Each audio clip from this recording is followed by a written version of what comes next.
ఇలా కూడా కాకతీయ యూనివర్సిటీలో చదివి 20 సంవత్సరాలుగా గచ్చిబౌలిలో నివాసం ఏర్పాటు చేసుకొని నా యొక్క బిజినెస్ వ్యవహారాలు రాష్ట్రమంతటా కూడా చేసుకుంటూ ఈ యొక్క ప్రభుత్వ పాఠశాలలలో ఏ చిన్న కార్యక్రమం జరిగినా నా వంతుగా నేను సహాయం చేసి వచ్చాను.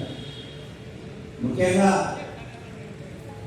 నేను బహుజన స్టూడెంట్ ఫెడరేషన్ మొట్టమొదటిగా స్థాపించిన వ్యక్తిని. ఆనాటి కాలంలో మహాత్మా జ్యోతిరావు ఫులే గురించి కానీ సావిత్రిబాయి ఫులే గురించి కానీ ఆనాడు సమాజానికి పరిచయం లేని రోజు, ఆనాడు విద్యార్థులు కూడా పరిచయం లేని రోజు.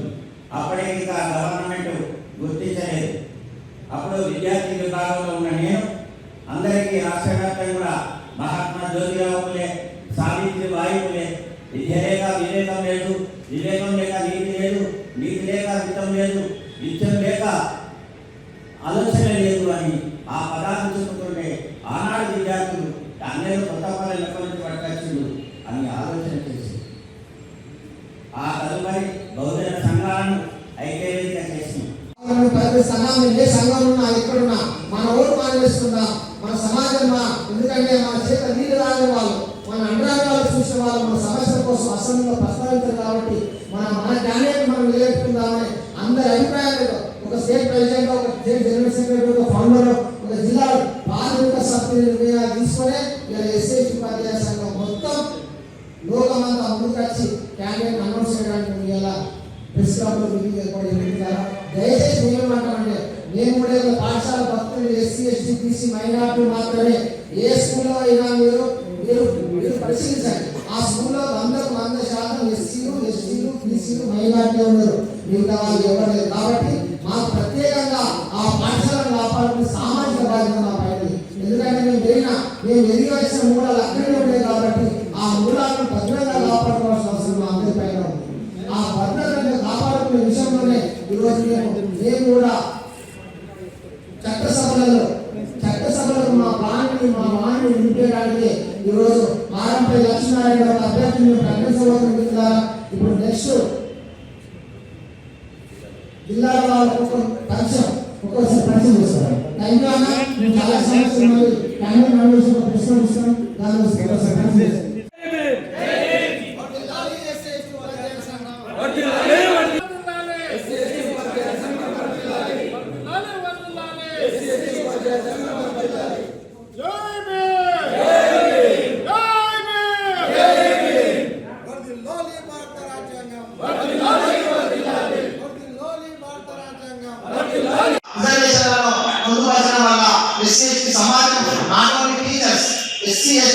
ఉపాధ్యాయులకు నష్టపోదు. కాబట్టి మా ప్రత్యేక సమస్యల ఎజెండాలు లేకపోవడం వల్లనే ఇవాళ మేము ఉపాధ్యాయ సమస్యల కోసం, జనరల్ సమస్యలతో పాటు ఎస్సీ ఉపాధ్యాయుల సమస్యల ప్రత్యేక సమస్యల కోసం పోరాటం చేయడానికి ఎస్సీ ఉపాధ్యాయ సంఘం ఎమ్మెల్సీ జరుగుతుంది.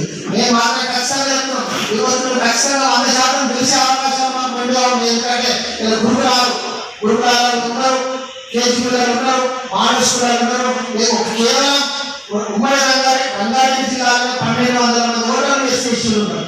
ఉమ్మడి రంగారెడ్డి జిల్లాలోనే 1200 మంది ఎస్సీ టీచర్లు ఉన్నారు. కాబట్టి మేము గెలవడానికి చాలా స్కోప్ ఉంది.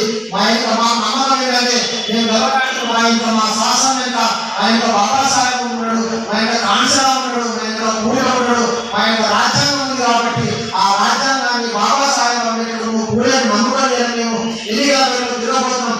ఆ తిరిగే క్రమంగా మేము ఎలాంటి ప్రభావాలు పెట్టకుండా, ఎలాంటి ముందు పెట్టకుండా, ఎలాంటి లొంగిపోకుండా మేము చేసేది ఇవాళ రాష్ట్రంలో మిగతా సంఘాలకు ప్రభుత్వ పాఠశాల రక్షణ అవసరం లేదు కావచ్చు, ప్రభుత్వ పాఠశాల బాగుపడాలని ఆలోచన అవసరం లేదు. కానీ మేము ఇప్పుడైనా రేపైనా ఎల్లుండైనా పల్నాడు జిల్లా మాచర్ల పట్టణంలో టీడీపీ చేపట్టిన ఇదేం కర్మరా బాబు కార్యక్రమంలో వైసీపీ టీడీపీ నాయకుల మధ్య ఘర్షణ చోటు చేసుకుంది.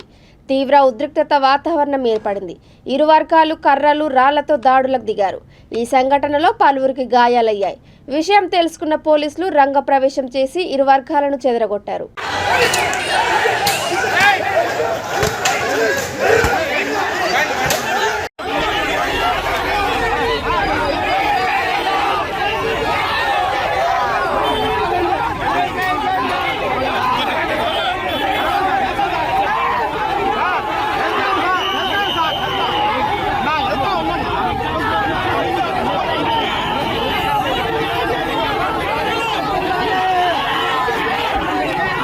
నంద్యాల జిల్లా చాగలమర్రి శ్రీ వాసవి కన్యకా పరమేశ్వరి దేవస్థానంలోని శ్రీ పట్టాభి రామాలయంలో ధనుర్మాసం పూజలు ప్రారంభమయ్యాయి. ఈ సందర్భంగా ఆలయ అధ్యక్షుడు, ఆర్యవైశ్య సభ అధ్యక్షుడు వంకదార లక్ష్మణబాబు మాట్లాడుతూ ధనుర్మాస పూజలు ఈ నెల 17వ తేదీ నుంచి ప్రారంభమయ్యి జనవరి 14వ తేదీ వరకు కొనసాగుతాయని తెలిపారు. ఆలయ ధర్మకర్త కృష్ణం శివప్రసాద్ మాట్లాడుతూ ధనుర్మాసం పూజలు ఉదయం 5:30 మొదలై 6:30 ముగుస్తాయని చెప్పారు. ఈ కార్యక్రమంలో ఆలయ ధర్మకర్త శివప్రసాద్, కమిటీ సభ్యులు, శ్రీ వాసవి యువజన సంఘం అధ్యక్షుడు బచ్చుబాబు, కమిటీ సభ్యులు, ఆవోప అధ్యక్షుడు సుంకు రాజేష్, కమిటీ సభ్యులు పాల్గొన్నారు.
పెద్దపల్లి జిల్లా మంతని నియోజకవర్గ పరిధిలో ఉన్న సెంటినరీ కాలనీ అచ్చాల లాంగ్ వాల్ ప్రాజెక్టును పరిశీలించడానికి వెళ్లిన తీన్మార్ మల్లన్న అలియాస్ చింతపండు నవీన్ను పోలీసులు అడ్డుకున్నారు. ప్రాజెక్టులోకి ప్రవేశించడానికి వీల్లేదంటూ గేట్ వద్ద పోలీసులు గట్టి పహారా చేపట్టారు.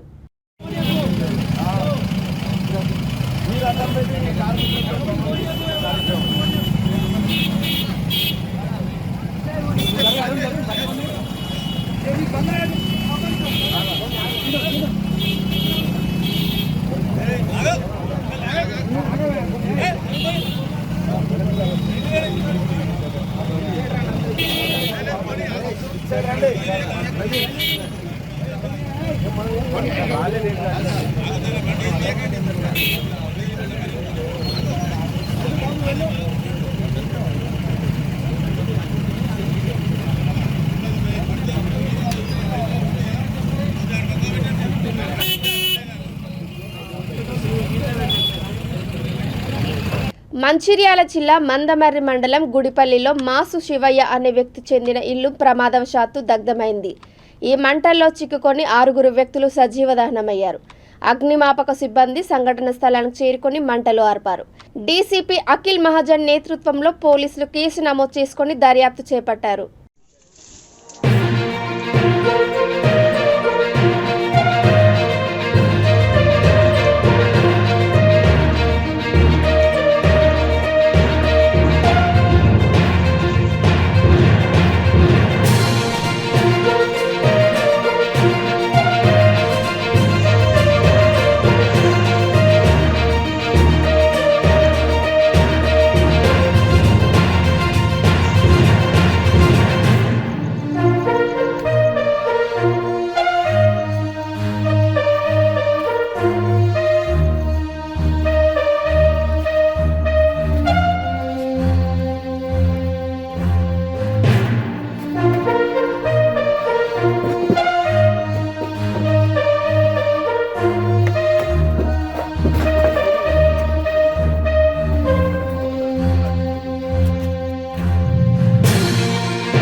దగ్గర తీసుకొస్తాను మధు వస్తా. ఓకే సార్ చెప్పండి. మంచిర్యాల జిల్లా మందమరి మండలం రామకృష్ణాపూర్ పోలీస్ స్టేషన్లోని వెంకటాపూర్ అనే గ్రామంలో కూడా మాసు శివయ్య ఎస్సీ ఫ్యామిలీ, అతని భార్య పద్మ అలియాస్ రాజలక్ష్మి, వీళ్ళు ఇద్దరు కూడా ఇక్కడ వాళ్ళ ఇంట్లో ఉంటున్నారు. వాళ్ళ ఇంటికి ఒక 2 days బ్యాక్ ఈ పద్మ వాళ్ళ అక్క కూతురు మౌనిక వాళ్ళ ఇద్దరు పిల్లలు కూడా వచ్చారు. ఇంకా వీళ్ళతో పాటు వీళ్ళకి సంబంధించినటువంటి శాంతయ్య అని ఇంకొకతను కూడా ఇదే ఇంట్లో ఉంటున్నాడు. టోటల్ 6 ఇందులో ఇంట్లో ఉన్నాడు తెలుస్తుంది. రాత్రి 12-12:30 మధ్యన ఈ అన్ని మంటలు చెలరేగి ఇల్లు కాలిపోతున్నట్టు పక్క వాళ్ళు ఉన్నటువంటి నైబర్స్ చూసి వాళ్ళు విలేజ్లోకి ఇన్ఫార్మ్ చేసి తర్వాత పోలీస్కి ఇన్ఫార్మ్ చేయడం అనేది చూసేవారికి కూడా ఇల్లంతా కాలిపోయినది. ఆ ఇంటి లోపల ఈ మాసు శివయ్య, అతని భార్య, వాళ్ళ పద్మ వాళ్ళ అక్క కూతురు మౌనిక, వాళ్ళ పిల్లలు, అదేవిధంగా శాంతి, టోటల్ 6 మెంబర్ వరకు ఇంట్లో ఉన్నట్టు తెలుస్తున్నది. ఇంట్లో కూడా అందరు కూడా రాజ్ భవన్ రోడ్డులో రోడ్డు ప్రమాదం చోటు చేసుకుంది. 2 పల్సర్లు ఢీకొని ఒకరు మృతి చెందగా మరొకరు పరిస్థితి విషమంగా ఉంది. మరో యువకుడు స్వల్ప గాయాలతో బయటపడ్డాడు.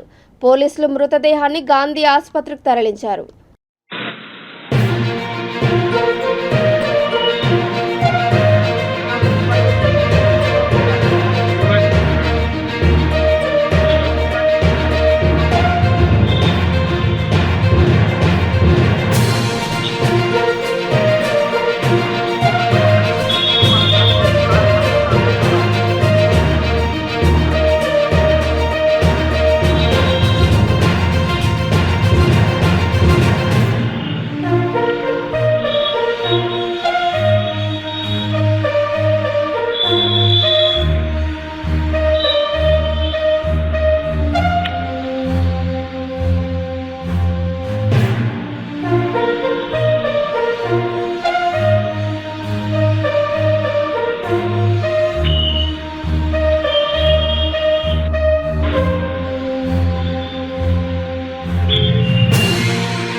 జూబ్లీహిల్స్ బోరబండ డివిజన్ వీకర్ సెక్షన్లోని new grace ministries semi Christmas సంబరాలు పిల్లల ఆటపాటలు ప్రార్థనలతో ఘనంగా నిర్వహించారు. బాబురావు ఆధ్వర్యంలో నిర్వహించిన ఈ వేడుకల్లో prince of ministries S Yesuraja, sister Adbhuta Sunemiraj, Shanti Swaraj, brother S Hanokaraj, TRS Borabanda division అధ్యక్షుడు కృష్ణమోహన్, విజయ్ కుమార్, బోరబండ ఇన్ఛార్జ్ సిరాజ్, విజయసింహ, దేవమణి, సరళ, పద్మ, కవిత తదితరులు పాల్గొన్నారు.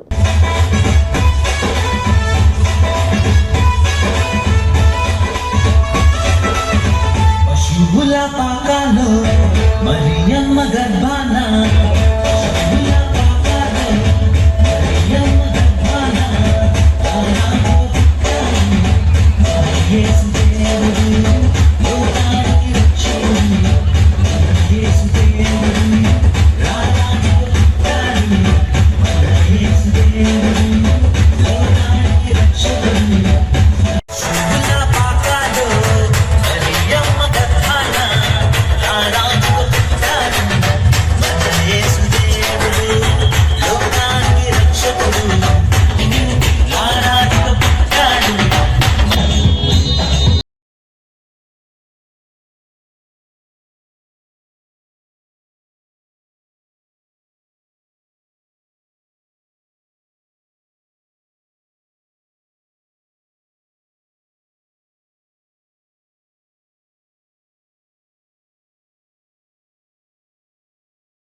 తెరిచారండి. హల్లెలూయా, చెప్పండి కొడదాం.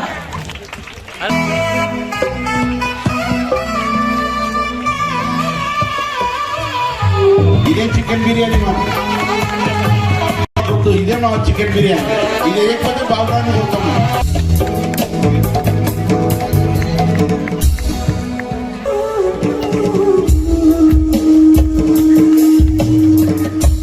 రేవంత్ దగ్గర రాబట్టి please come to the dais. David రండి చిన్నప్ప, ఎందుకంటే సంపాదనలో ఉన్నాడు కాబట్టి ఆన్లైన్లో ఉన్నాడంట క్రైస్తవులకు. అదేవిధంగా నాకు షార్లియాలు అబ్బా నేను కూడా పెట్టి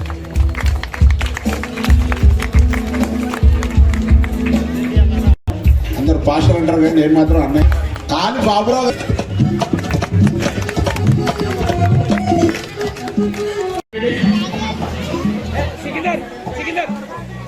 సాగర్ బాబు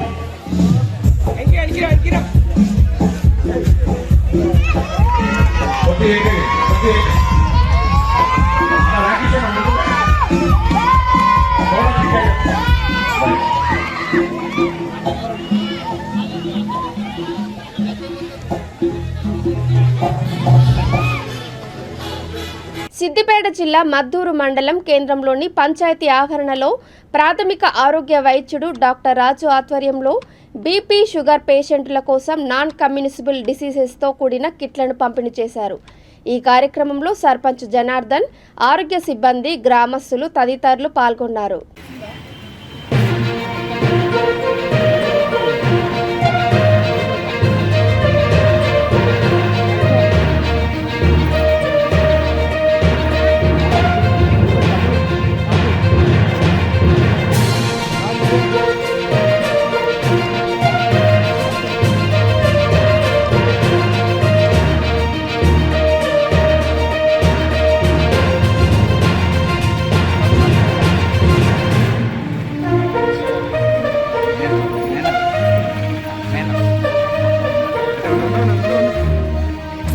నీ ఫోన్లో ఏడిపోతే నా ఫోన్లో పంపిస్తాను ఆ ఫోటోల కోసం.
నీ ఫోన్లో ఏడిపోతే నా ఫోన్లో పంపిస్తాను ఆ ఫోటోల కోసం.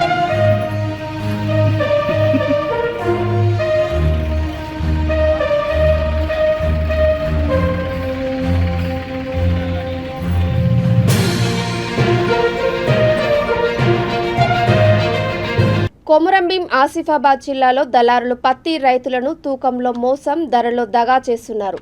ట్రేడర్స్ ఒక లైసెన్స్ పొంది అదే లైసెన్స్పై 2-3 పత్తి కాంటాలు ఏర్పాటు చేసుకుని రైతును దోపిడీ చేస్తున్నారు. ఒకవైపు అతివృష్టి, మరోవైపు పంట తెగుళ్లతో సతమతమవుతున్న రైతులు చేతికందిన పత్తి పంటకు దళారి దోపిడీ తప్పడం లేదని వాపోతున్నారు. ప్రారంభంలో నాణ్యతను బట్టి క్వింటాల్ పత్తి ధర 9,000 రూపాయలు దాటినా మద్దతు ధర క్రమక్రమంగా తగ్గుతూ వస్తోంది. ధర పెరుగుతుందనే గంపెడాశతో కొందరు రైతులు ఇండ్లలో పత్తిని నిల్వగా చేసినా నిరాశ ఎదురవుతోంది.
వృధా అవుతుందనడానికి నిలువెత్తు నిదర్శనం కొమ్రమీం ఆసిఫాబాద్ జిల్లా వాంకిడి మండలంలో ప్రధాన రోడ్డుపై ఉన్న మార్కెట్ ఉపయార్డ్ ఇది.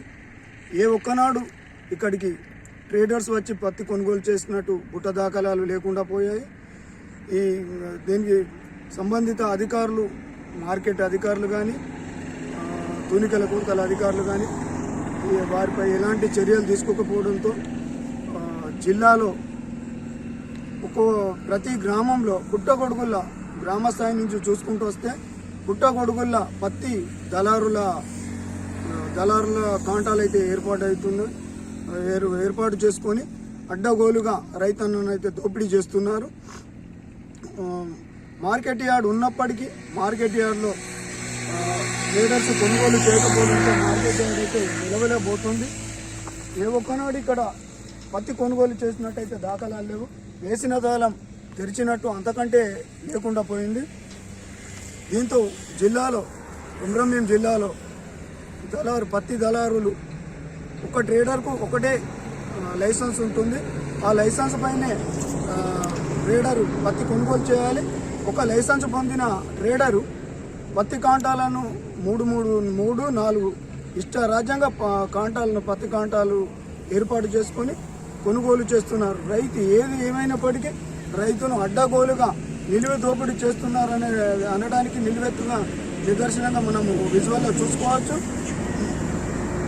ఏ ఒక్కనాడు తూనికల కొలతల అధికారులు కానీ వ్యవసాయ మార్కెట్ అధికారులు కానీ తనిఖీలు పర్యవేక్షణలు కొరబడినట్లయితే రైతులు ఆరోపణలు వ్యక్తపరుస్తున్నారు. ఈ విషయమై వ్యవసాయ మార్కెట్ కార్యదర్శిని వివరణ కోరితే తాను అందుబాటులో లేను, తనకు ఇంకొక 2 చోట్ల ఇన్ఛార్జిగా ఉన్నది, ఆసిఫాబాద్లో నేను ఇన్ఛార్జిగా పనిచేస్తున్నాను, నాకు సమయం పడుతుంది అంటూ వివరణ ఇవ్వడానికి సమాధానం దాటవేస్తూ వస్తుందనంటే ఇక్కడ అవినీతి ఒక రేంజ్లో జరుగుతుంది. పత్తి దళారుల అవినీతి ఒక రేంజ్లో జరుగుతుందనే ఆరోపణలు వ్యక్తమవుతున్నాయి. పత్తి దళారులతో మార్కెట్ సెక్రటరీ కానీ, తూనికల కొలతల అధికారులు, వాణిజ్య పనుల శాఖల అధికారులు వారితో కుమ్ముక్కై భారీ ఎత్తున ముడుపులు దండుకుంటున్నారని జిల్లా వ్యాప్తంగా ఆరోపణలు వినవస్తున్నాయి. సంబంధిత అధికారులు తగు చర్యలు తీసుకొని రైతులకు న్యాయం చేయాలని వారైతే డిమాండ్ చేస్తున్నారు. Anjaneyulu Goud, B3 news top reporter. ఇక బులెటిన్ ముగించే ముందు హెడ్లైన్స్ మరోసారి. విద్యార్థి దశలోని ప్రయోగాలతో మంచి భవిష్యత్తు. కేరళ అలప్పి జిల్లా కలెక్టర్ మైలవరపు కృష్ణతేజ వ్యాఖ్య. ఉపాధ్యాయ ఎమ్మెల్సీ ఎన్నికల బరిలో మారంపల్లి లక్ష్మీనారాయణ ప్రకటించిన తెలంగాణ SC/ST ఉపాధ్యాయ సంఘం. మాచర్లలో వైసీపీ టీడీపీ నాయకుల మధ్య ఘర్షణ. కర్రలు రాళ్లతో దాడులకు దిగిన వైనం, పలువురికి గాయాలు. చాగలమరి శ్రీ వాసవి కన్యకా పరమేశ్వరి ఆలయంలో ధనుర్మాస పూజలు. జనవరి 14వ తేదీ వరకు కొనసాగనున్న వేడుకలు. ఇవి ఇప్పటి వరకున్న అప్డేట్స్. చూస్తూనే ఉండండి V3 న్యూస్. లక్ష్యం సమాజ హితం. నమస్కారం.